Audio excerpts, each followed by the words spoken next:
Constructive Voices, the podcast for the construction people, with news, views, and expert interviews. Hi, and welcome to the first episode of Constructive Voices for July 2021. I'm Steve Randall. We've got a fascinating chat coming up about Coventry. It's been awarded City of Culture status for 2021. We'll find out what difference that makes to the city, its people, and the construction industry. Constructive Voices, brought to you by Lewis Access, British-made scaffold towers and access products. So, as usual, our jobbing builder, our man on the ground, Peter Finn, is with me. Hi, Pete. Hey, Steve, how are you? Yeah, good, thanks. Is it hot enough for you? Too hot? Well, I'm a fiery Irish redhead, so just nicely warm over here in Ireland now. We're not quite hitting the heat of other countries, but yet, no, happy. The sun is usually shining, but in Ireland you can never tell. We have we try and take advantage of that opportunity and maybe get some work done that suits that time of the year. But then you also have lads going on holiday, so it can be sometimes a little bit of a mixed period. You know, kids are off school, the traffic is much lighter, so that's all good as well. So everybody loves the summer. Everyone has a little bit of an extra spring in their step when the sun is shining and there's a little bit more free time. Well, look, we're going to have a longer chat after we've heard our feature interview for this episode, because I know it's something that you're really excited about. And this is Coventry being the City of Culture for 2021. And you've got a lot to say on how things like that, being awarded those accolades, can really ignite the passion in a city, but also the construction industry around there. Yeah, absolutely. It's one of those kind of unique moments in the lifetime or the history of a city, and sometimes even a country, where they kind of get to go to centre stage, kind of get a profile that they probably wouldn't have had previously due to the fact that they've been awarded an opportunity like Coventry being awarded the City of Culture for 2021. And I know Chenine, who was the Director of Operations there, has got some brilliant stories on how it has helped Coventry, and it's kind of regenerated in a lot of ways. And I suppose, look, there's so many other examples of that have happened throughout history and in so many different countries. Like if you get to host one of the big maybe football events, the Olympics, a sporting occasion. So they're the type of things that I really think generate great positivity within a country. But you know what? It also generates great opportunity for construction as well. So we're going to dig down a little bit deeper on that, Steve, like we always do, me and you. Great. Well, we'll talk more, Pete, after we hear that interview with Chenine from the City of Culture Trust in Coventry, talking to Constructive Voices, Henry McDonald. Constructive Voices, the podcast for the construction people. Hi there, I'm Chenine Bhathena. I'm the Creative Director for the Coventry City of Culture Trust, set up to deliver Coventry City of Culture in 2021. And I joined the Trust in 2018 to lead the creative artistic vision for the programme. And previously I worked for the Mayor of London, leading on culture and placemaking. What are the big building projects that are an integral part of City of Culture 21 in Coventry? There are a number of aspects in terms of the kind of, I suppose, the capital buildings and the big kind of projects in the city. There are a number of elements, really. So I suppose, first of all, when you win the title of City of Culture, it's a chance for massive regeneration and redevelopment of the city. And so it's meant that the city has been prioritised for investment. Obviously, we've had to bid and pitch for that investment. So we got something like £42 million towards transforming the public realm across the city. So over the last 3 to 4 years, a huge amount of investment has gone into the infrastructure of the city centre, the pavements, the roads, the street furniture, lighting schemes. And the most exciting thing, I suppose, for me, is that we have had a team of curators who have been sitting inside the regeneration team at the City Council, working with architects, with designers, with construction teams to really make sure that art is at the heart of that programme right from the beginning. So thinking about, if we want to create a new children's playground in the programme, how can we bring artists in to support that? So that's kind of one area, the kind of the public realm of the city.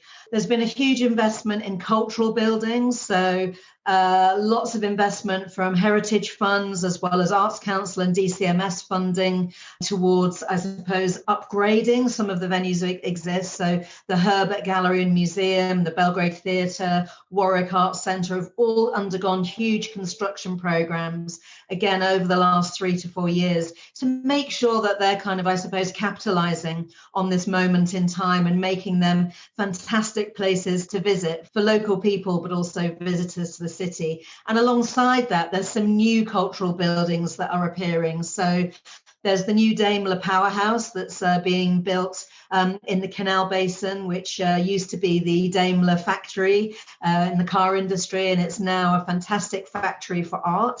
And that's had a huge investment, which, you know, has been through a number of kind of growth funds from across the city. And so a big construction program, and had a soft opening back in May, but will be opened officially in August. And then I suppose there's been a lot of investment in the city in big projects like hotels, for example. So there's a number of new hotels opening. The Telegraph Hotel opened in May. That used to be the headquarters of the Evening Telegraph, which is a local newspaper. And it's sat empty for 20 or 30 years now. And so it was a chance to really kind of redevelop that, turn it into a fantastic boutique hotel. And other hotels popping up around the city as well. So we've seen a huge amount of investment across the city. Probably the biggest project is the new train station, costing, I think, in the region of 100 or 150 million pounds. And it's been a massive project that's been underway now for 2 or 3 years, and due to open later this summer. But really something that's been absolutely desperately needed for the city to really welcome people in and to show that we're this amazing, dynamic, youthful, diverse city, pioneering and a great place to live, work and visit. So I'm going to kind of fold 2 questions into one here. It's obviously boosted construction.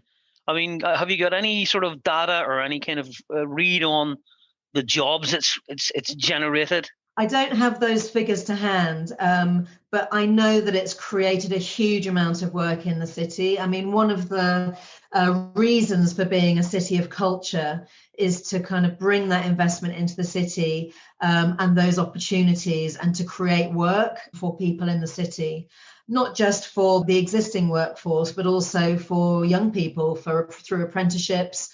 And I know a huge amount of that work has been happening through the City Council in partnership with private development companies, but also across the third sector, who work very closely in partnership with the City Council, delivering housing and other elements of the infrastructure development for the city.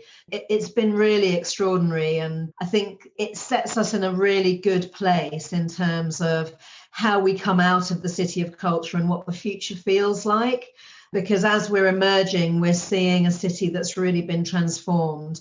And I suppose what I would say is I think the transformation of the city is very much in line with Donald Gibson's master plan for the city back in the 50s after World War II. And hopefully people in the city have really embraced that change and really feel included in that change as well. You mentioned Donald Gibson, and it kind of preempts my next question, which is City of Culture and all its impact the biggest thing to happen to Coventry since the new cathedral was built under post-war reconstruction? Absolutely. I mean, obviously, the city was totally razed to the ground after the Blitz of World War II and underwent a massive redevelopment, reconstruction, regeneration program. So many of the buildings had to be removed and many rebuilt. Some of them, rebuilt brick by brick using the bricks from the rubble, others absolutely brand new. And some of them left there as a mark of peace and reconciliation and to show how the city responds to crises, I suppose, the Phoenix City rising from the ashes. And this is definitely the next moment in the history of the city. We're creating the new history, if you like. We're looking to the future. We're really using this as a moment, I suppose, 70 years on, to really think about, who we are now, how the city operates now, who lives here, who works here, what's the industry of the place, what is the role of culture and creativity in the place as well. How are we embracing our digital future, our green future? How are we thinking about heritage, and not just the built heritage, but the natural heritage of our city, so that we're really connecting citizens with the city that they live in? So absolutely, it's an enormous project. And I think by the end of it, we'll have seen hundreds of millions of pounds invested in the city, and a city fit for purpose for the future that we face. In terms of architecture and design, in terms of buildings, you have mentioned the railway station. Is there any other projects that come to mind that stand out for you? I mean, there's a huge amount of building going on, and some amazing architects coming into the city. I think the most interesting development is the way in which builders, construction teams, designers are responding to the place and the identity of Coventry and the identity of the buildings or the spaces that they're working in. And I think the Coventry Evening Telegraph Hotel is an extraordinary example of how you can really respond to the history of a building, but create something really modern, new, exciting, clean lines, very future-facing, but really that resonates and tells the story of Coventry. So I think that's probably, if I was to choose one of so many amazing projects that are going on, it's a really great one, and one I think that will stand the test of time and will be a project that designers and architects will come and study in years to come. I also think putting curators, artistic curators, into a city council regeneration team, I think that's a first. I don't think that's happened before. So to actually look at the impact that has had on the look and feel of the city and the way in which people will experience the city is so vital. I think it's really increased the ambition of our city council and their regeneration vision. It's made them bolder. It's given them more courage to try different things and to work in a new way. I think the other thing I would say is, and we haven't seen it yet, but we'll see it in the future, is that a huge way in which we're working is with our communities. So everything we're doing is co-created and co-designed and co-imagined with communities in the city. And I hope in the future, with big projects to come, that construction teams, developers, companies coming into cities like ours will really understand the value of that, because we've worked in such a different way. And I think people want to see change happening, but they also want that change to reflect the city. I think people are fed up of generic building programs that make every city the same. And they want to see the identity of our cities coming through more strongly, and the role of artists, creatives, and our cultural lives represented in those cities in a bigger, better way. So I hope that will really come through the program of building that you see in the future. The other thing I would say is we're working really closely with the Business Improvement District. And so we've been working with them and the Royal Institute of British Architects to really think about shop windows and how we can work with the local retail sector to reimagine our shop windows in a different way, bringing artists and creatives in to tell the stories of what's going in those buildings and those spaces in those shops, but to really kind of engage in a new way in terms of how we tell stories, and to engage audiences and citizens and shoppers in a different way. We've also got a fantastic project in partnership with the British Council Architectural Exchange Programme, where we're inviting architects into the city from all over the world to work with community groups to really interrogate future design of cities and how we really think about design and society, and how and what that urban challenge is going to be in the future. It's a program called Prototype City. That's going to be really interesting as we move forward to see the outcome of that and the way in which it might influence how we collaborate better in the future to make our cities more inclusive of all of our people, and to think about the very different needs that communities have from their cities. Do you think in terms of a desire not to have homogenous cities that all look the same in a kind of post-industrial regenerative way, that the construction industry and all its forms that you're working with in City of Culture and beyond, do they get it? Do they get what your vision is? Slowly we're getting there, but I think, it has to be a collaboration and it needs courage, because I think there's probably a concern that if you work in a different way, it's going to take longer, it's going to cost more money, it's going to slow everything down. But actually, my feeling is that we can still work to budget, we can still deliver on the aspirations of the cities, of the construction teams and the developers that are leading those projects. But we can do it in a more imaginative, more creative, more playful way. And what's really interesting to me is the way in which then that defines cities differently and reduces that homogeneity. Because I think we've gone through that. We know that that doesn't work, and that, okay, it's nice. It kind of, we regenerate cities and they feel a bit safer maybe, or cleaner or brighter, but they lose their identity a little bit each time. And this is a time, I suppose, for us to come together and really think about how we might do things differently. And I think what we've done is created some case studies that we can then share with the industry to think differently about how we work as we move forward. I think there's more work to be done with universities, training the designers and the architects of the future, the construction leaders, to help them understand that process, that commissioning process, that collaborative process better, so that they feel more comfortable and that it's not so scary, and actually it can be really a really amazing kind of creative collaboration. We're all creative, we're all trying to do something extraordinary in our cities. I think we all want to leave a great mark, and I think I hope that we're going back to a world where craft, culture, and the kind of creative imprints that we can leave in cities is something people want to engage with again. We've seen these things in cycles, and I hope that we're getting back to that point again, where leaving that mark on a city is embraced by everybody. Now, you mentioned universities, and of course Coventry University. I know for a fact, because I've got two friends who teach there, and they say there's also a massive building program going on there in conjunction with City of Culture projects. Yeah, there's a huge amount of building that Coventry University have been doing all over the city.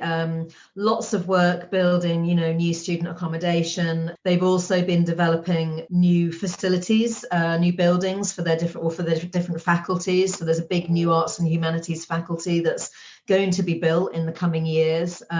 They've also just transformed an area of the campus with a beautiful kind of open space, a beautiful new green environment called Starley Gardens, and really thinking about how you put kind of nature and kind of a green footprint back into a city centre, rather than just creating buildings. And we're starting to see that across the country, I think, where we're trying to re-engage with nature again, trying to think more about the wild city and how we reintroduce nature in all its shapes and sizes, whether that's the natural world of insects and bugs, or whether that's green spaces, whether it's revealing blue spaces. We're also trying to look with the city council and developers in the city to reveal the river that goes underneath our city. So lots of building going on, and the city, the university are doing some incredible work. They've also done a fantastic partnership with us, where they've flattened a whole area in the city centre ready to be built on in future years, and we're actually using it as our festival gardens in the coming summer. So we'll be creating this incredible oasis in the middle of the city, which will have entertainment, a place to hang out, and we've done that in collaboration with the university. So lots of great partnership going on, and hopefully that will inform the way in which people want to use the city in years to come. Now, in a previous podcast, we talked to an expert on Merseyside's regeneration. Of course, they had a City of Culture experience not so long ago either. And we talked about the impact of a new soccer stadium right on the Mersey waterfront there, Bramley Murdoch Everton's new home. What about Coventry City? Are they playing their part? I mean, I think they've a new stadium. What's the scenario there? Yeah, so Coventry City Football Club, they've actually been playing in Birmingham for the last couple of years due to a few issues that they had been experiencing at the Ricoh Stadium, which is also the home of the Wasps rugby team. But in recent months, they've actually announced, that they're going to be coming back to play at the Ricoh Stadium, which is really great news, but also they're in discussion with Warwick University to build a new football stadium in the south of the city. So that's really exciting as a kind of mid to long-term project.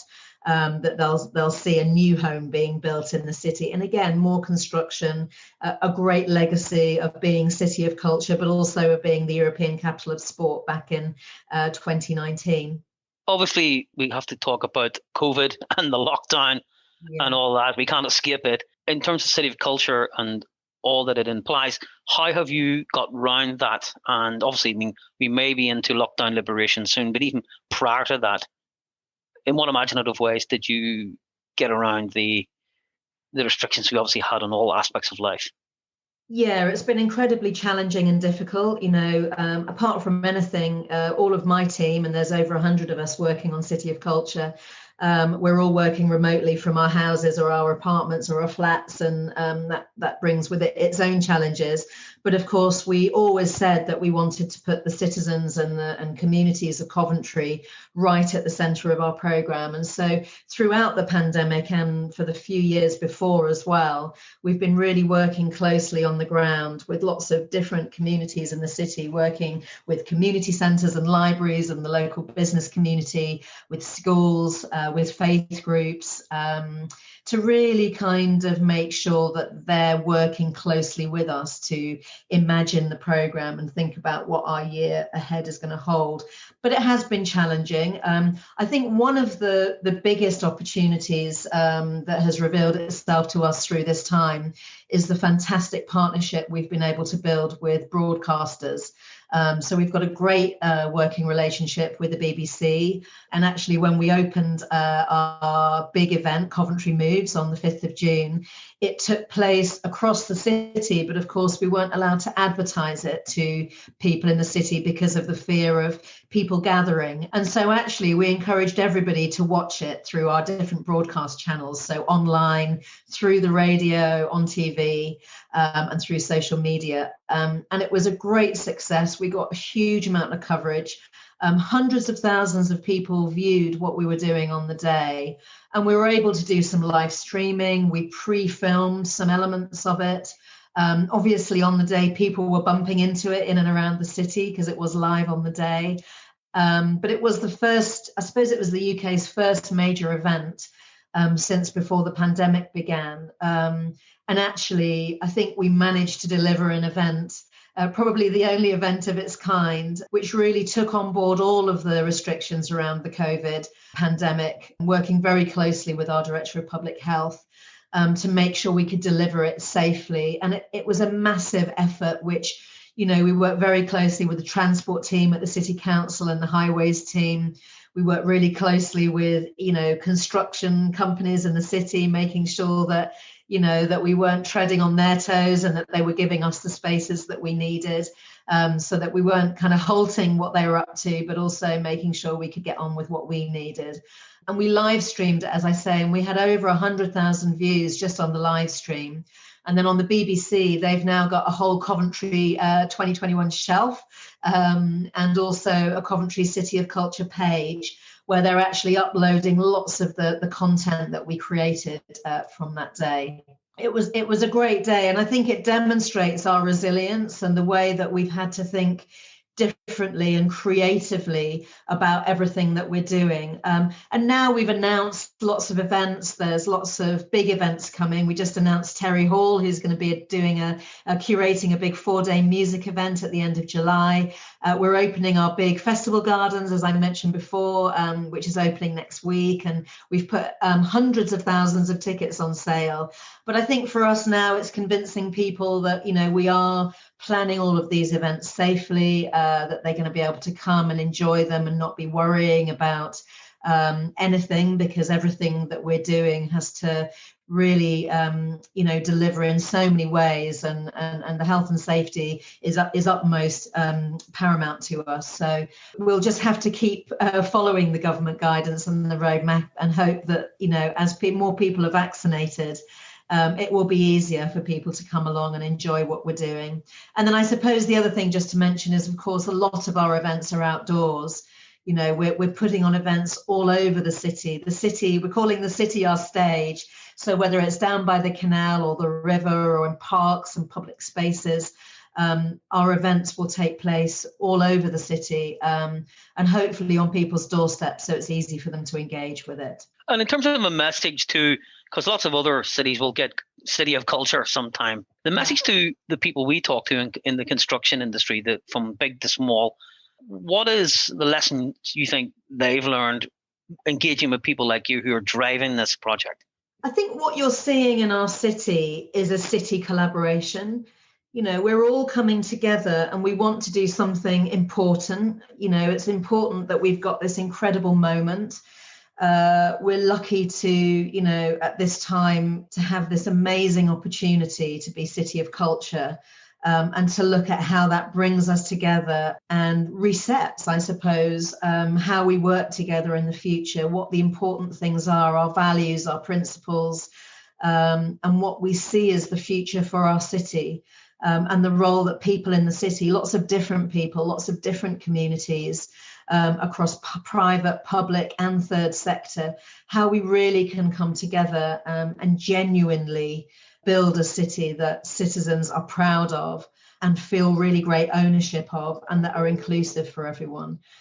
We have this great moment, and I think there'll be some great learning for us to take forward from this and to share with other cities and other colleagues and partners as we come out of our year. You know, we're leading a massive monitoring and evaluation program, the biggest of any City of Culture yet, and so there'll be a huge amount of data, statistics. There'll be some great case studies for us to share, you know, across all industries, because what we're trying to do is demonstrate the value of culture in all areas of life in a city, and to really help those who are interested in building that collaboration and that relationship with cultural organizations, artists, and the creative sector more generally, to really see the value that it can add to the work that we're all trying to do in our cities. So in short, and you mentioned Terry Hall there, Coventry is no longer a ghost town, yeah? Absolutely. We're a playful, dynamic, youthful city. And coming out of COVID, we've created a city that has this really incredible creative signature all the way through it, from the foundations upwards. On any day, you can come to Coventry and art is everywhere, in every building, on every surface, in all of the new infrastructure in the city. And that's a real testament to the partnerships that we've been able to build. Finally, would you agree with the notion that culture needs construction, but construction needs culture? Absolutely. Construction, or the construction industry, they're kind of helping to reimagine, you know, what our cities are, who we are, and what we're going to be in the future. And that's exactly the same agenda that culture has. You know, culture is about people, community, values. It's about how we behave, how we connect. And actually, the coming together of the two is so vital. And I hope we see more of that in the future, because we can show in Coventry the real power of that collaboration. Constructive Voices, the podcast for the construction people. So, Pete, we've been listening intently to that interview there with Chenine from Coventry. I mean, what an absolutely fantastic opportunity for what is, in the grand scheme of things, a relatively small city in the UK, but it's going to make such a difference, as we've heard. Yeah, absolutely. Like, it's fantastic to hear so much positivity there being generated in a country, and obviously, and then in the city of Coventry itself, getting that opportunity, which, you know, it probably wouldn't have had previously. It would have had to do with its own internal resources and its internal funding. Suddenly, as soon as they got the opportunity to be put on a platform like being named of the City of Culture for 2021, it then immediately ignited and accelerated all of the aspects of the city being improved in terms of infrastructures, buildings. There was so much interesting stuff there that Chenine spoke about. So, you know what, it's a classic example of how these things happen. In history and going forward, there's countries out there that are sitting and waiting and bidding, like literally bidding to win the opportunity to host events like that, because it puts their city, it puts their country in the spotlight, and it allows them the opportunity to bring tourism and bring people to their country and, showcase their country. You know what? To do that, they have to make sure it looks really good. That's great for people like me and people in the construction industry in general, All councils and organisations that are looking after the sort of economy of a particular area have always got plans, but sometimes they're sort of, 10-year plans, 20-year plans, whatever they may be. Is it the case that when something like this comes along, it accelerates things that maybe were going to be quite a distance in the future, but suddenly it's like, well, we need to do this now? Yeah, there's no doubt about that. They will put in place systems and money into place that they probably previously wouldn't have done. Being involved in these like sporting occasions can generate money. Sometimes people say that they can actually, be the opposite, that they can actually cost countries money, but there's no doubt about it. The country is showcased and the country has the opportunity to put itself on the map. And there's so many records of this in history, like I've heard a story, I'm sure a lot of people have heard about, that the royal family actually think that everywhere smells of fresh paint because everywhere they go, what happens? There's a royal visit coming, everywhere gets painted, so that room that was sitting down, or even hallways when we were working in Trinity College, when there was a royal visit coming, literally their passageway through the college was marked out, and every single bit of it was spick and span. So that's just what happens. It's a human reaction to make sure that you want to make sure your place looks good. Yeah, I can't get past the image now of the reason the Queen wears gloves is because, it was always said that it's, kind of a health thing, because she's shaking lots of hands. But I'm thinking now that it was probably the first time she went to a new building and touched the wall and it was wet. Wet paint. She's like, okay, I'm wearing gloves from now on. That's it. That's why she can't bring the corgis anywhere, because they all get covered in paint. Exactly. So, this is obviously a huge deal for Coventry. And as you say, there are loads of these things going on all around the world. And I find it quite interesting because I've lived in places where they have bid for things. And sometimes, and I don't know if this is just a British thing or whether it expands to other parts of the world, but sometimes people are like, what are we bidding for that for? What's the point of bidding for that? But actually, you've highlighted it really well, because when these things happen, it is about the jobs and the prosperity and just the general improvement to the surrounding areas that it brings. Yeah, it's kind of an indirect positive. And some people, view that in different ways. Some people just go, that's going to cost our country, millions or billions to do. Why would we do that? We should be doing X, Y, and Z instead. And you know what? In some cases, they have absolutely legitimate reasons for saying that. But in the long and the bigger picture, what you're getting is the opportunity, as I said earlier, to showcase what you've got. I can remember watching when the Olympics was on in the UK and in London looked absolutely amazing at the time. Like, it looked fantastic. And I can remember, I remember saying to myself, wow, I can't wait to get back to London to see those places again and to be involved in that. And I can remember speaking to people that were there, and they're saying it was so amazing that different areas of the city were transformed into volleyball grounds and different things like that, So it was really, really positive stuff. Like, the biggest one that I can remember in history, and it held the fight of the 20th century, was the Rumble in the Jungle, which took place in Zaire. Obviously, it was Muhammad Ali and George Foreman, and like the dictator who was in charge in Zaire at the time, which is now the Congo. He basically had advisors from America in his management people, and Don King got to speak to them, and things start getting put in place, and then before you knew it, there was plane loads of artists coming over and playing concerts. There was obviously Muhammad Ali and George Foreman flew over, and there was all these events happening. And I don't know if you remember this, but what actually happened was that George Foreman got cut a week or two before the fight was supposed to actually originally happen, and then the fight got put back by a couple of weeks because of that, or I think it was going to be put back by 3 weeks, and he didn't let anybody leave, so they all stayed. All these people like James Brown and all these kind of, really top artists that were stuck in Zaire, and just so happened that none of the flights were going back out, so they had to stay there, and they were holding all these amazing concerts, and there was all this amazing stuff happening, and the world was watching. And then, of course, then the fight itself took place, and the whole world at that time watched that fight, and it went down in history the way that play went out. That was the rope-a-dope where Muhammad Ali took all the shots, and George Foreman at the time was really heavily touted to possibly even, like, people were saying that Muhammad Ali might even die in the fight and all these type of things. So, you know, Ali done all the usual hype that he did, and it was really, you know, one of the most amazing kind of iconic times in history. And people will remember that did happen in Africa, in Zaire at the time, and that was exactly what that guy wanted at the time. Mobutu, I think, was the guy's name, and he wanted his country to be highlighted in a positive way. And it got all of these really famous people, and it got all of this massive media spotlight brought to his country, and it put his country on the map. And then he was able to do, you know, other negotiations to whatever he had in his mind at that time. He was able to say, "Hi, it's me, the guy who just held the rumble in the jungle." So, like, these are the type of things that are out there. You know, more on a more, let's say, basic level.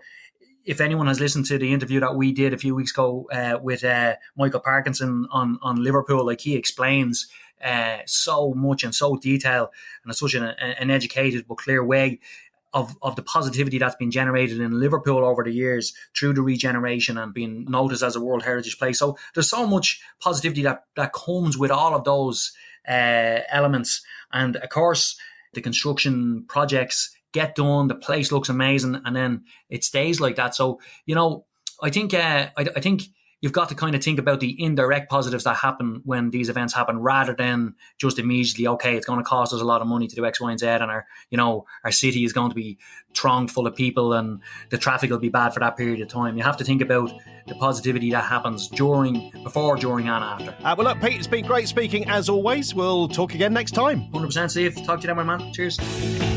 And that's all for this episode of Constructive Voices. The next one's on the 20th of July. Don't forget, you can get the latest episodes automatically using your favourite podcast app. Just hit subscribe or follow. And of course, you can find out more on our website, constructive-voices.com. Don't forget the dash. Until next time, thanks for listening. You're really helping us build something. Constructive Voices, brought to you by Lewis Access, British-made scaffold towers and access products.